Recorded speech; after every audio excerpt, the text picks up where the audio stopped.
जो कह रहे हैं कि आप ऐसा करते हैं, जैसे मैंने आपको कहा था कि जिसको आज backless, stressless, examination less, syllabus less education, हम उसे शिशु वाटिका नाम से अपने विद्यालय में चलाते हैं। तो उन्होंने कहा था कहना आपने सुन लिया, पीपीटी पर आपकी स्लाइड या वीडियो हमने देख ली, हम देखना चाहते हैं कैसे चलते हैं। तो आपने कहा कि ठीक है, आप आइए, आप बताइए कब आएंगे और कहाँ आएंगे। बोले हम तारीख नहीं बताएंगे, नहीं तो आप अपनी तैयारी करके, जैसा होता है पढ़े, हम तारीख नहीं बताएंगे, हम स्थान स्वयं तय करें, आप हमें केवल लिस्ट ऑफ स्कूल्स दीजिए। और हमने उनको अपने विद्यालयों की सूची दी। उस लिस्ट में से उन्होंने हमारा गांधी धाम का वो शिक्षण केंद्र जो शिशु वाटिका के आचार्यों को शिक्षित करता है, उसको देखने की तारीफ होती। मिडिल क्लासेस में किस प्रकार से स्किल डेवलपमेंट, राष्ट्रीय शिक्षा नीति में कौशल विकास का भी एक विषय जुड़ा है। पढ़ाई के साथ साथ कैसे बच्चों को कुछ करना भी सिखाना चाहिए, इसका प्रयोग आप कहाँ करते हैं, ऐसी लिस्ट दीजिए। तो उसमें हमारे गाजियाबाद के विद्यालय को उन्होंने हमने बताकर उन्होंने चुना। और सीनियर सेकेंडरी एजुकेशन में उन्होंने कौन से आप प्रयोग करते हैं, इसके लिए पंजाब और हिमाचल प्रदेश के बोर्डों में तलवाड़ा एक छोटी सी जगह है, कस्बा है, जिला भी नहीं, वहाँ के एक विद्यालय को चुना। ऐसे 3 विद्यालयों में उनकी टीम के 4-4 लोगों ने जाकर 2-2 दिन विद्यालय में रहकर केवल प्रिंसिपल को फोन करके बताया कि हम लोग कल सुबह पहुंच रहे हैं, और विद्यालय को चलते हुए उन्होंने देखा। उसके आधार पर उन्होंने रिपोर्ट तैयार करके कस्तूरी रंगन कमेटी को दी, और उसमें से जो अच्छी बात हमको लगी उन्होंने स्वीकार। तो विद्या भारती का थोपा हुआ शिक्षा नीति का विषय नहीं है, हम जो करते हैं वो हमने बताया, उनको जो अच्छा लगा उन्होंने स्वीकार किया। शिक्षा क्षेत्र में हम काम कर रहे हैं, उनको शिक्षा क्षेत्र में सहयोग की आवश्यकता है, हम अपना काम उनके सामने प्रस्तुत करते हैं। इसको यदि ये कहा जाता है तो ये आरोप स्वीकार है, हमारे लिए तो करिए एक प्रकार से प्रशंसा का विषय हो गया ना कि हमारी बताई हुई बात को सरकार ने स्वीकार किया, लेकिन वो क्वालिटी के कारण स्वीकार किया। शिक्षा नीति बनाने का काम ये सरकार नहीं करती, उसके लिए स्वतंत्र स्वायत्त समिति होती है। और डॉक्टर कस्तूरी रंगन जितने बड़े वैज्ञानिक हैं, आप सब लोग जानते हैं, कलाम साहब के साथ उन्होंने समय तक काम किया था। तो कस्तूरी रंगन जैसे व्यक्ति को कोई मंत्री या कोई सरकारी पदाधिकारी प्रभावित कर ले, ये संभव नहीं। उनकी जो अपनी टीम है वो स्वतंत्रता पूर्वक उन्होंने बनाकर तैयार की। सरकार की भूमिका उसमें केवल एक वह थी जो 29 जुलाई 2020 को पुणे में एक पत्रकार वार्ता करके उस समय के एचआरडी मिनिस्टर रमेश पोखरियाल जी और उस समय के information broadcasting minister Prakash Javadekar जी ने घोषणा कर दी है राष्ट्रीय शिक्षा नीति हम घोषित कर रहे हैं। 34 साल के बाद 1986 में राजीव गांधी जी प्रधानमंत्री थे, तो नई शिक्षा नीति के नाम से उन्होंने शिक्षा नीति घोषित की थी। 34 वर्ष के बाद ये शिक्षा नीति इस सरकार ने घोषित की, और उसके बाद उसके क्रियान्वयन के स्तर पर जो कुछ किया जा रहा है वो सरकार के विद्यालय और शिक्षा का सारा विभाग, मंत्रालय, ये संचालन सरकार का विषय, इसलिए सरकार के माध्यम से वो काम चलता है। हम अपनी ओर से उसमें से उतना विषय हम लेकर चल रहे हैं। सरकार जो अच्छा करेगी हम उसके साथ हैं, हम जो अच्छा कर रहे हैं सरकार हमसे मानती है, सुझाव स्वीकार करती है, तो हमारे लिए आनंद की बात है। कुछ प्रश्न मेरे हैं। एक तो आपने बताया 12,120 विद्यालय चलते हैं, उसमें टोटल विद्यार्थी कितने हैं? टोटल 1,91,000 फिगर दिया हुआ है। ये कुल संख्या है, विद्यार्थियों की संख्या है 33 लाख, राउंडेड ऑफ में लगा है 33 लाख। 33 लाख ये आपकी जो प्रश्न कहते हैं उसमें संख्या, और 1,53,000 शिक्षक हैं, 1,53,000 शिक्षक हैं पूरे देश में। 33 लाख से ऊपर की विद्यार्थियों की संख्या है। सभी प्रदेश के सर इसमें प्रभारी शामिल होंगे। सभी जम्मू लेह में भी हमारा विद्यालय है, और कन्याकुमारी में भी विद्यालय है, कच्छ में भी विद्यालय है, मिजोरम, मणिपुर, मेघालय में भी विद्यालय है। तो देश के हर कोने से आने वाले हमारे संगठन के अध्यक्ष, मंत्री, संगठन मंत्री, ऐसे 3 दायित्व हैं। ये सभी कार्यकर्ता आएंगे, 3 दिन विचार करेंगे, योजना बनाएंगे, पिछले काम की समीक्षा करेंगे, अगले वर्ष क्या क्या करना है इस तरह की योजना बनाएंगे। अच्छा, दूसरा ये है कि 8वें सूची में एक भाषा मैथिली भी है जी, जो बिहार की है जी, उसमें शिक्षा की व्यवस्था जी, आपके तो आप ही का क्षेत्र है जी, मैथिली माध्यम से हमारे शिक्षक शिक्षण कर सकते हैं, करते हैं। अच्छा, क्योंकि बोर्ड के माध्यम जो बोर्ड के साथ संलग्नता लेनी होती है, एफिलिएशन, उसमें तो लिखने के लिए भाषा हिंदी ही रहती है।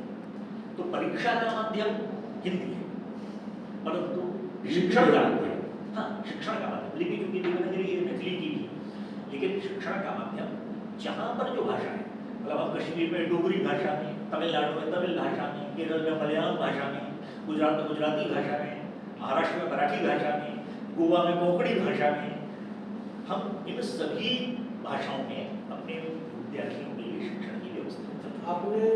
आपने भी कहा कि 22 भाषा अपने यहाँ शामिल 8वीं अनुसूची में है, जी।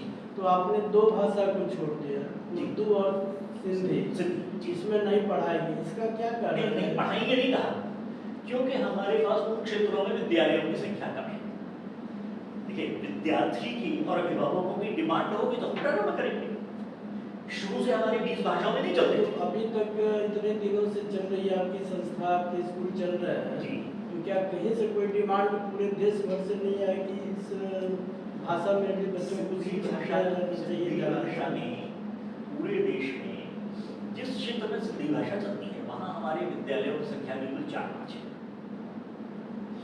उर्दू क्षेत्र में, उर्दू भाषी क्षेत्र में चलने वाले विद्यालयों की संख्या भी हमारे भी 100 से ऊपर नहीं है। लेकिन जिन क्षेत्रों में है ऐसा, उर्दू समझने, जानने, बोलने वाले विद्यार्थी रहते हैं, अभिभावक रहते हैं, वहाँ पर भी परीक्षा का माध्यम हिंदी अथवा वहाँ की लोकल लैंग्वेज होने के कारण उस माध्यम से पढ़ाई होती है। क्योंकि पुस्तकें तो उर्दू माध्यम में पुस्तकें नहीं, समस्या है लेकिन बच्चों को पढ़ने के लिए। विद्या भारती का मूल सिद्धांत है जीवन परक शिक्षा, जीवन मूल्य शिक्षा जो आपका चल रहा है, तो इसमें तो वो भी बच्चों को वो भी सिखाना चाहिए। नहीं, हमारी कठिनाई बच्चे है सीख पाए कहीं जो है। एकदम ठीक बात है, लेकिन हमारी कठिनाई है कि पुस्तकें चाहिए, बच्चे पुनः पुस्तकें पढ़ नहीं सकते। पुस्तक हम नहीं चाहते, पुस्तक तो बोर्ड तय करता है, और उर्दू माध्यम में पुस्तकें नहीं थी। तो हमारे शिक्षक उर्दू माध्यम में बोल सकते हैं, लिख सकते हैं। मेरी समस्या है कि पुस्तकें अभी तक प्रकाशित नहीं। CBSE ने, सेंट्रल बोर्ड है, CBSE ने केवल भूगोल और इतिहास विषय की पुस्तकें उर्दू में प्रयोग के तौर पर इस राष्ट्रीय शिक्षा नीति के आने के पहले ये शुरू की थी। अभी योजना ये है कि सभी 22 भाषाओं में पुस्तकों का प्रकाशन किया जाएगा। अभी आप लोगों ने धर्मेंद्र प्रधान जी ने संसद में प्रश्नोत्तर में ये बात कही थी कि सभी 22 भाषाओं में पुस्तकों का प्रकाशन किया जाएगा। इस वर्ष जुलाई तक सभी के सॉफ्ट कॉपीज मंत्रालय की वेबसाइट पर उपलब्ध करा देंगे। प्रिंटिंग का लगने वाला समय होता है तो बाद में उसको धीरे धीरे प्रिंट करा के ही देंगे। लेकिन एक काम शुरू, जिस दिन हमारे पास उर्दू और सिंधी में आ जाएंगे हम वहाँ भी शुरू कर सकते हैं। जहाँ जहाँ हमारे विद्यार्थी हैं, यदि बच्चे को देखिए, कुल मिलाकर शिक्षाविद और मनोवैज्ञानिक दोनों का कहना है कि सबसे सरलता से सीखने का काम मातृभाषा में हो सकता है। तो आज जो हम अन्य क्षेत्रों में कर रहे हैं, यदि मातृभाषा माध्यम से सिखाने की व्यवस्था हो जाती है, पुस्तकें उपलब्ध हो जाती है, तो हमें कोई आपत्ति नहीं। सीखने वाले कश्मीर में आप उसे धर्म संप्रदाय से अलग करते हैं, उसमें हिंदू मुस्लिम का विषय नहीं है, क्योंकि वहाँ की सामान्य भाषा ही उर्दू है। तो ऐसी स्थिति में अवश्य होगा, हमारे यहाँ जो हमारे प्रदेश के मंत्री अध्यक्ष आते हैं, वो हमारे यहाँ कानून उर्दू में हस्ताक्षर करते हैं, क्योंकि उन्होंने उर्दू माध्यम से पढ़ाई की है। अब वहाँ पर उनके यहाँ उस समय उपलब्ध था, आज वो व्यवस्था सुविधा नहीं है, व्यवस्था उपलब्ध होगी। हमें एक जानकारी और चाहेंगे जी कि अभी हाल में CBSE बोर्ड ने जो है हमसे कि आप बच्चे 2 बार परीक्षा दे सकते हैं जी। तो अगर जैसे आप लोग भी उस कमेटी में शामिल होते हैं या सुझाव देते हैं जी। और इससे बच्चों के बीच में भी भ्रम की स्थिति है, गार्जियन भी भ्रम में पड़े हुए हैं जी। तो जब कमेटी बनी तो क्या इस तरह की जो बातें सरकार की तरफ से आई तो उसका फिर आप लोगों ने क्या समर्थन किया या उसमें कुछ अपने विचार रखे हैं? विद्यार्थियों की सुविधा की दृष्टि से जो भी इन सारे सुझावों पर इसमें कंफ्यूजन है कि अगर इसमें कम आ गया तो आप अगले बार दीजिए, लेकिन ये नहीं अब रखा जाएगा वही रिजल्ट आपका, तो फिर उसमें हो रहा है कि हम सब्जेक्ट वाइज दे पाएंगे नहीं, या टोटल मार्क्स से कम आएगा तब फिर दे पाएंगे। अभी तक बच्चे यह नहीं समझ पा रहे हैं और पढ़ाई शुरू हो गई है और इसी साल से वो शुरू भी होना है। परीक्षा के समय तक ये सारी चीज़ें फाइनल हो जाएगी, बहुत व्यवस्थित अभी उसकी नियमावली नहीं, क्योंकि बहुत सारी बातों पर बाद में लगता है कि जब सही प्रैक्टिकली उपयोग करते हैं तो लगता है कि ये बात नहीं जम पाई। तो ये सही है या गलत है, हम ये जानना चाहते हैं। नहीं, सही आप गलत नहीं। क्योंकि आप भी हम शिक्षा सहमत दे हैं। रहे हैं बच्चों को। नहीं, हम सहमत हैं या नहीं ये पूछ रहे हैं? हाँ, क्या ये ठीक हुआ है क्या क्या? बात विद्या बात है? सहमत है। हम सहमत हैं। यदि बच्चों को सुविधा मिलती है, एक बार मान लीजिए बच्चे ने साल भर पढ़ाई किया, लेकिन परीक्षा के दिन बीमार हो गया, परीक्षा के दिन परिवार में कोई दुर्घटना हो गई, तो उस बच्चे का पूरे साल की मेहनत बर्बाद हो गई। तो इसलिए अगर बच्चों को इससे सुविधा मिलती है, अभिभावकों को सुविधा मिलती है, हम लोग भी सब पेरेंट्स हैं, अभिभावक हैं, अपने को भी कई बार ऐसा होता है परिवार में कोई भी शादी विवाह है, बच्चे की परीक्षा है तो शादी विवाह छोड़ना। तो अगर ये सुविधा समाज को मिलती है और उससे बच्चों के अपग्रेडेशन होते हैं, उनको पढ़ने की प्रेरणा मिलती है, तो ये एक अच्छा वो है। और मुझे लगता है कि इसको इस बात के साथ अपने को जोड़ना चाहिए। अभी तक तो ये था कि 8वीं कक्षा तक किसी को भी फेल नहीं किया जाएगा, तो फिर ये जो परिवर्तन किया सरकार ने, बच्चों को परीक्षा का टेंशन न हो, लेकिन परीक्षा होगी ये बात उसके ध्यान में रहे तो वो पढ़ाई करता है, ठीक से समझता सीखता है। अन्यथा तो ये होता है कि कोई हमें फेल तो कर नहीं सकता, तो फिर काहे के लिए पढ़ाई करना। इसलिए ही उस बात को इस तरह जोड़ते हुए कि एक अवसर और दिया जाए विद्यार्थी को, ताकि अगर वो अपना रिजल्ट सुधार सकता है तो उसको सुधारने का अवसर दिया।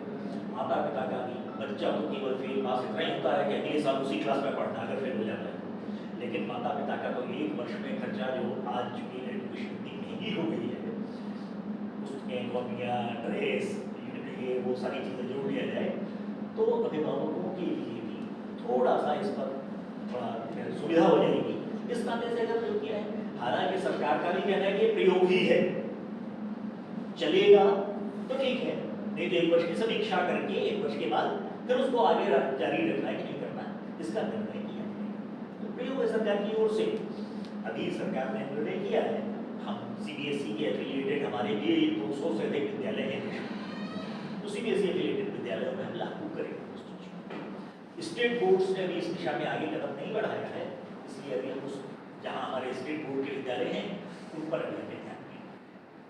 देखिए, विद्यार्थियों की सुविधा के लिए क्या प्रावधान रखे जाएं, यही सबसे बड़ी समस्या थी और विचार बिंदु हुआ करता था, जिसने प्रेरित किया राष्ट्रीय शिक्षा नीति के तहत नए रूप को लाने के लिए। हम एक उदाहरण देते हैं, बिहार में उच्च शिक्षा की बात अगर करें तो बिहार में 80 के दशक से नियमावली बनी, क्योंकि मैं विश्वविद्यालय प्रशासन में भी 10 साल रह चुका हूँ, 4.5 दशक का मेरा उसमें रहा। अगर पूर्णिया में लड़की पढ़ रही है BA पार्ट 1 में या BA पार्ट 2, 2 साल का कोर्स कर ली, 3 साल में BA की डिग्री मिलने वाली रहती है, ठीक, 2 साल के बाद उसका विवाह पढ़ने में हो जाता है, पढ़ाई छूट गई, 2 साल का पढ़ा हुआ बिल्कुल समाप्त। उस समय प्रावधान था कि 3 साल का पाठ्यक्रम आप 7 वर्ष में अगर पूरा करेंगे तब तो ठीक है, अगर 8वें साल पार्ट 3 देंगे कोई डिग्री नहीं मिलेगी। तो यहाँ पर उसी से निकली यह धारणा एकेडमिक क्रेडिट बैंक, काफ़ी लोग प्रयास किए थे और यहाँ पर भी कई तरह का आरंभ हुआ था। उसी तरीके से विद्यार्थियों की सुविधा के लिए मानते हैं, जैसा आपने कहा कि वहाँ पर अगर परीक्षा छूट जाती है या कुछ और है या उसके कारण उनकी परीक्षा फिर से वो न हो, तो उसमें अगर वो प्रवीण है, अगर विद्यार्थी ने अध्ययन किया है, प्रवीणता प्राप्त की है, तो उसे तो उसका लाभ मिलना चाहिए और प्रोत्साहन मिलना चाहिए। इस मायने में तो विद्या भारती करता ही है। और अभी जो बता रहे हैं कि 33 लाख जो पूरे भारतवर्ष में लगभग हमारे विद्यार्थी हैं, 1,91,000 के बिहार क्षेत्र में, तो इसमें हमारे विद्यालय करीब 577 विद्यालय हैं, कॉलेज हैं इस क्षेत्र में और भी हैं। ये सभी के साथ हमारे क्षेत्र के पदाधिकारी भी राष्ट्रीय स्तर पे ही नहीं, विभिन्न प्रांतों से जो आ रहे हैं, सभी के साथ आपस में जो इंटरेक्शन होगा तो उसमें उसका लाभ इस सामान्य सभा में यहाँ के लोग जुड़े हुए हैं उन्हें भी लाभ मिलेगा। बिहार में कितने स्कूल हैं? 577 बिहार झारखंड क्षेत्र, बिहार क्षेत्र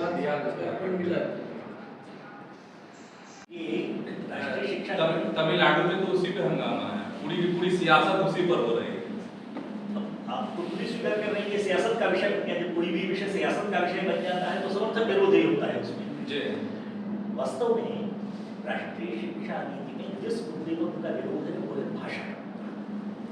त्रिभाषा सूत्र ये राष्ट्रीय शिक्षा नीति ने पहली बार लागू की थी 1948 में। भारत की स्वतंत्रता के बाद पहला आयोग डॉक्टर राधाकृष्णन की अध्यक्षता में बना था। उस समय उन्होंने त्रिभाषा फॉर्मूला होना चाहिए, 3 भाषाएं बच्चों को, एक मातृभाषा सिखाइए, एक कोई भी अन्य भारतीय भाषा सिखाइए और एक संपर्क भाषा के रूप में हिंदी पढ़ाया। ये 3 भाषाओं का फॉर्मूला ये राधाकृष्णन ने दिया। राधाकृष्णन के बाद 1952 में मुदलियार कमीशन बना, मुदलियार कमीशन ने यही फॉर्मूला भाषा सूत्र दिया। उसके बाद 1964 में कोठारी कमीशन बना, कोठारी कमीशन ने यही त्रिभाषा सूत्र की बात की। 3 भाषाएं बच्चों को सिखानी चाहिए, मातृभाषा उनको अच्छे से आना चाहिए, संपर्क भाषा के रूप में देश भर में कहीं भी जाना तो हिंदी जानना चाहिए, और एक अन्य कोई संपर्क भाषा, वो देश की भाषा हो सकती है, विदेशी भाषा हो सकती है। उनका जो विरोध है वो केवल हिंदी को तमिल को लेकर या अन्य किसी भाषा को लेकर उनका विरोध नहीं है। लेकिन ये जैसा आपने कहा कि राजनीतिक स्टेटमेंट नहीं दे रहा हूँ, क्योंकि वो विषय राजनीति का, मेरा विषय राजनीति नहीं है।